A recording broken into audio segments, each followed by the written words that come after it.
Oke, ya, ini saya coba sajikan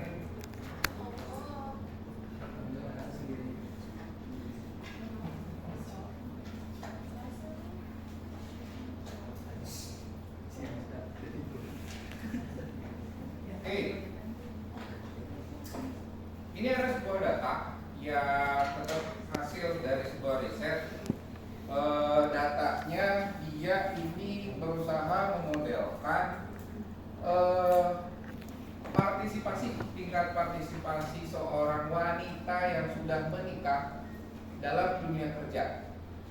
Nah, artinya apa? Dia memformulasikan variabelnya itu kerja atau enggak. Tapi respondennya adalah wanita yang sudah menikah. Ya, wanita yang sudah menikah ditanya sama dia partisipasinya seperti apa. Nah, dikumpulkan datanya. Ini mulai ada NLF ini adalah satu jika dia berpartisipasi di dalam dunia kerja tahun 1975. Ya, berarti artinya apa? Pasti ada variasi. Yang lainnya berarti ada yang nol dong harusnya. Nah, ada. Jadi di antara sampel ini ada yang kerja, ada juga yang tidak kerja. Ya. Oke, 1 dan 0-nya, Y-nya itu adalah tadi tingkat partisipasi. Nah, yang akan diteskan kepada dia adalah bagaimana hubungan dia dengan, misalkan kalau di buku itu dia menjelaskan dengan income, dengan usia anak, begitu pula dengan apalagi usia anak. Kalau misalkan Dami kalau misalkan punya anak di bawah 6 tahun seperti apa. Yang ketiga, kalau misalkan dia punya anak 6 sampai 18 tahun seperti apa usia, Edu dan lain-lainnya. Nah, ini yang coba dimodelkan. Kalau di dalam Stata sebetulnya kita jadi mudah untuk memindahkan sebuah model ke model lain, tinggal kita perintah aja. Jadi kalau misalkan regresi biasa kan tinggal reg gitu kan. Tapi kalau misalkan kita mau pindah ke tempat lain, ya tinggal kita ganti aja komannya jadi logit. Misalkan yang kita pakai sekarang adalah logit, atau mengubah si 1 dan 0 itu menjadi probabilitas. Nah, kita masukkan si variabel-variabelnya kita mau coba NLF tadi, terus dia itu adalah income, begitu pula dengan age itu ditambah dengan keahlian expert square, dan kalau misalkan dia punya anak yang kurang dari 6 dan punya anak lebih dari 6 sampai dengan 18 tahun. Artinya apa? Sebetulnya pasti ini akan jadi pengaruh negatif. Ya kan, anak itu kan mesti diurus kan. Jadi kemungkinan kids yang usianya di bawah 6 tahun itu akan merepotkan orang tuanya, sehingga dia kehilangan kesempatan untuk bekerja. Tapi beda halnya kalau misalkan dia punya anak yang lebih dari 6 tahun, kemungkinan ini akan memberikan keleluasaan kepada seorang ibu kan untuk bisa bekerja.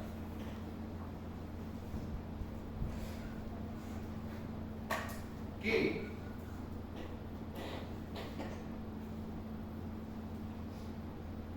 Hasilnya sebetulnya akan sama dengan ketika kita melakukan regresi pada ini udah ada yang asal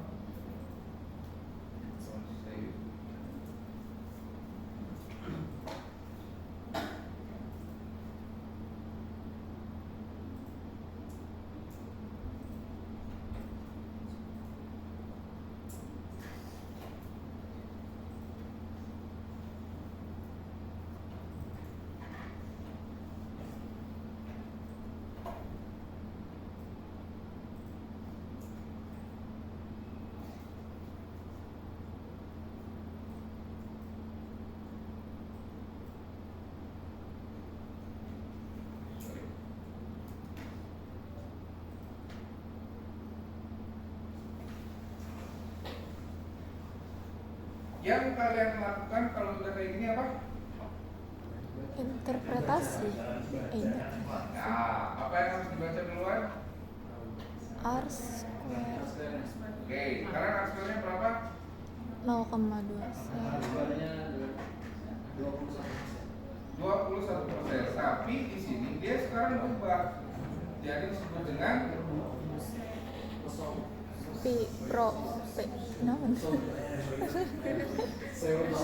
pseudo R square. Ya, pseudo R square. Artinya pseudo itu apa sih?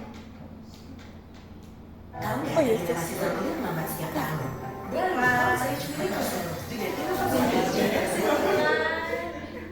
Belum bukan gitu. Ayo lo.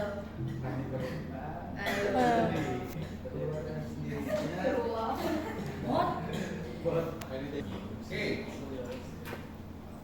Pseudo R square. Pseudo itu artinya apa sih?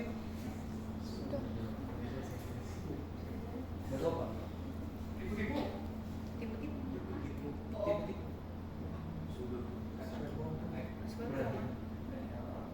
Ini cuman R square perkiraan. Jadi kadang karena apa? Karena sebetulnya ketika dia berhitung, dia menghitung ini sampai dengan 4 kali perhitungan. Nih, sampai dengan pseudo likelihood-nya konstan. Jadi dia tuh mencoba beberapa kali hitungan di dalam software sampai dengan pseudo likelihood-nya konstan 40176 515. Nah, setelah dihitung kalau ternyata konstan, barulah muncul si R square, si probability to chi, dan T-nya itu kita ganti jadi Z. Ya, tapi interpretasinya tetap sama. Kita bisa melakukan tadi melihat modelnya bagus atau enggak lewat probability to chi atau F. Begitu pula dengan ini, R square-nya pun sama. Kita bisa menginterpretasikannya seperti itu. Hanya saja yang jadi masalah, angka ini sebetulnya ya, angka koefisien ini bukan angka marginal effect. Angka ini adalah angka kemungkinan atau log dari kemungkinannya dia. Maka yang harus dicari berikutnya adalah kita harus mencari marginal effects dari setiap angka ini. Untungnya ya si Stata itu sudah bisa menghitungnya secara langsung tanpa kita khawatir menghitungnya secara manual. Kita berikan perintah untuk menghitung marginal effect dari perhitungannya. Nah, baru kita bisa memasukkan interpretasinya.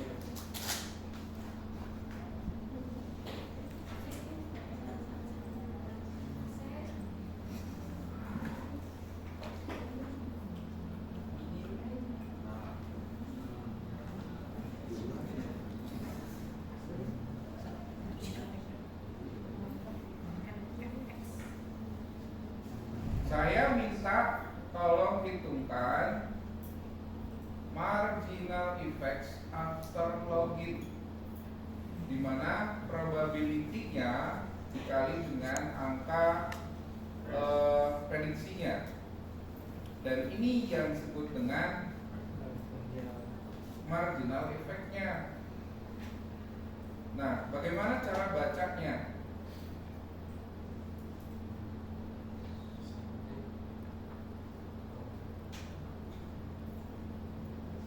Yang signifikan mana?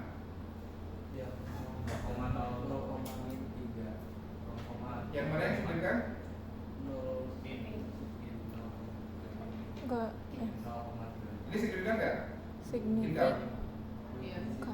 Kenapa signifikan? Karena Angkanya berapa? 0,0119. Harusnya ya. Sorry, 0,01 itu lebih besar apa? Lebih besar. Oke.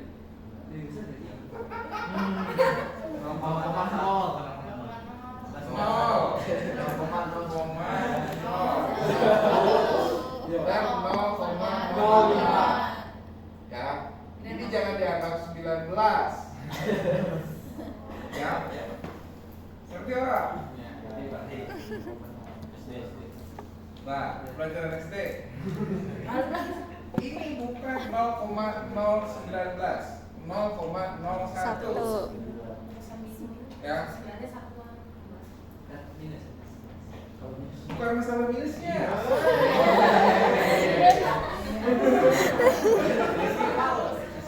Desimal. Ketika kita di belakang koma sudah tidak ada angka puluhan, semua akan berubah jadi satuan. Ingat kan? Iya, Pak.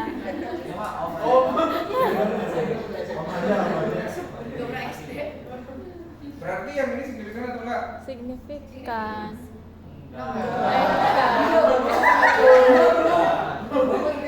Dia benar, cuman benar nggak signifikan, cuman cara menginterpretasikan ini salah. Dia benar emang nggak signifikan, ya. Nah, sekarang berarti ada dua hal yang tidak signifikan. Yang pertama adalah income ini, ya kan? Yang kedua adalah yang Kids. di atas 6 sampai 18 tahun. Punya anak sampai 6 sampai 18 tahun, berarti itu tidak berpengaruh terhadap partisipasinya secara signifikan. Nah, cuman ada age, edu, expert, expert square sama kids yang di bawah 6 tahun. Nah, sekarang gimana cara kita interpretasinya? Sekarang karena pola pikirnya adalah peluang, berarti cara interpretasinya kayak gini. Kenaikan 1 tahun usia maka akan mengurangi peluang dia untuk bekerja sebesar 0,021%. Semua ini sudah jadi dalam bentuk persentase, ya. Begitu pula itu. Makin tinggi pendidikan dia, itu akan menambah peluang seorang ibu untuk bekerja sebesar 0,05%. Dan selanjutnya seperti itu. Nah, yang paling tinggi pengaruhnya sebetulnya adalah yang Kids. di bawah 6 tahun. Jadi kalau misalkan dia punya anak yang di bawah 6 tahun, maka 0,35% berpengaruh secara negatif terhadap peluang seorang ibu untuk bekerja. Nah, itu cara kita menginterpretasikan tadi F-nya sudah, arus square sudah. Yang jadi pindah adalah kita harus menghitung yang disebut dengan marginal effect-nya. Nah, ini ada kejadian lucu kemarin. Anak kelas bimbingan saya, anak bimbingan, melakukan hal yang sama, melakukan perhitungan yang sama, tapi menghitungnya di dalam SPSS. Kalian tahu apa yang terjadi? Ternyata SPSS itu dia minta RAM yang cukup besar ketika dia memperhitungkan ini. Padahal kalau di stata it's okay, no problem gitu. Kita bisa bebas dengan menghitung si data-data tersebut tanpa harus memakan memori yang cukup besar.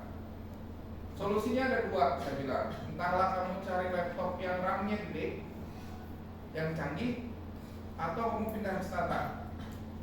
Karena ternyata pas dicobaan, meskipun memang dia punya sisa 2 GB RAM lagi di dalam laptopnya dia, tapi dia nggak mau ngerunning. Dia bilang saya butuh memori yang lebih besar kalau misalkan mau ngerunning model yang logit atau probit yang kayak gini. Nah, artinya memang ketika melakukan perhitungan ini, komputer memang akan melakukan perhitungan yang memang sangat rumit. ya. Bahkan ia membutuhkan beberapa software membutuhkan memori yang cukup besar untuk memerhitungkan ini. Jadi nggak tahu sekarang dia pindah ke SATA atau belum, tapi yang jelas datanya sudah terkumpulkan. Yang jadi masalah sampai sekarang dia masih belum bisa ngitung si data ini karena tadi softwarenya terlalu berat untuk menghitung si model ini.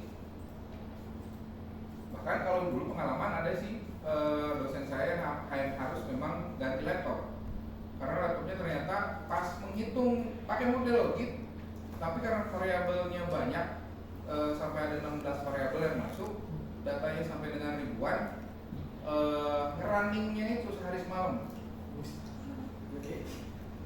Jadi iterationnya, percobaannya dia itu sampai dengan ribuan kali. Jadi kan kalau ini datanya sederhana, jadi iterationnya dia itu bisa sampai ribuan kali, sampai ketemu dengan iteration yang konstan. Nasibnya komputernya jebol gara-gara ya untungan beasiswa. Jadi besoknya dia beli lagi laptop baru. Cuman gara-gara running ini sehari semalam. Jadi dia mencoba berbagai macam, memang banyak sih yang diperintahkannya banyak. Jadi dia berusaha mencari model yang paling maksimal, paling bagus yang mana. Jadi dia secara simultan terus running sampai akhirnya jebol komputernya nggak bisa melakukan perhitungan ini. Tapi ya itu memang terjadi pada data yang memang benar-benar big data lah ya, benar-benar data yang sifatnya besar, yang variabelnya masuknya tuh gede banget dan datanya juga yang dikumpulkan juga banyak.